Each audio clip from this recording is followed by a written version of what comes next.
All right, welcome to today's video. I have a very quick message and a quick video for you. Look, in the world of personal development, no matter what you study, law of attraction, manifesting, meditation, anything you study, there's one thing we talk about all the time. You hear it from every personal development expert in the world, okay? Not 99%, I'm talking about 100%. They always talk about two things, the conscious mind and the subconscious mind, all right? Now, I've met a lot, so I always thought that this is an understood concept. Subconscious, conscious, you hear it so much. But do you know how many students I meet or I read about on this very blog that talk about or ask a question and say, what is the difference between a conscious and a subconscious mind? And I'm always baffled, and I thought, okay, today we're gonna address this. And I'm gonna do this using an example. Now, on the screen right now, you'll be seeing a picture of an iceberg, but you're seeing this picture from a view that you've probably never seen an iceberg. All right. When you look at an iceberg from above the water, it still looks huge, right? You see this triangular thing, and it's enormous. An iceberg can be massive. But what you never knew is that below the water, there is 9 times that's floating.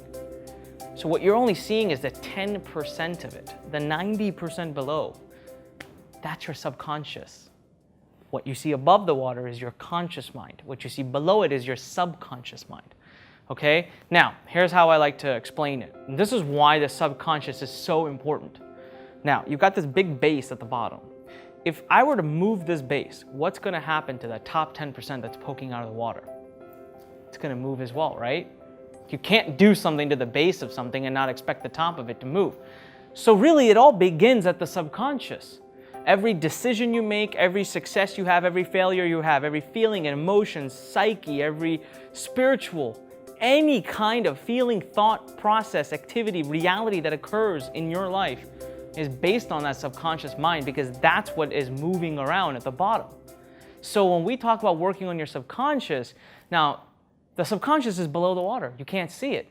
Right? Most people didn't even know it exists. You may have been seeing this video right now and saying, oh wow, I didn't know that the iceberg is so big below the water. So that's why we have to use many kind of different techniques to tap into the subconscious, because you can't consciously work on it. That's the whole problem. And a lot of techniques that are taught online in personal development, it's like trying to control the subconscious using the conscious mind, and you can't do that. Obviously, if you were to sit at the pinnacle of that thing and dig a hole in it. Let's say you sat at the very top of the iceberg and you dug a hole in it. The bottom base won't even know anything happened. But if you dug a hole at the bottom base, well, the top would sure as heck know what happened. All right? The other example to use is a tree. And what you see of a tree is really not the whole thing. Much further down and many more roots than there are branches exist of the tree to create that base. So when the wind blows, the tree doesn't move. It's not because the tree is so strong, it's because the base, the roots are that strong. And if the roots get weak, the tree topples over. Well, the tree is your conscious and the roots are your subconscious. So this is what I wanted to explain to you today. Everything in your life is based on the subconscious. That's why we talk so much about it.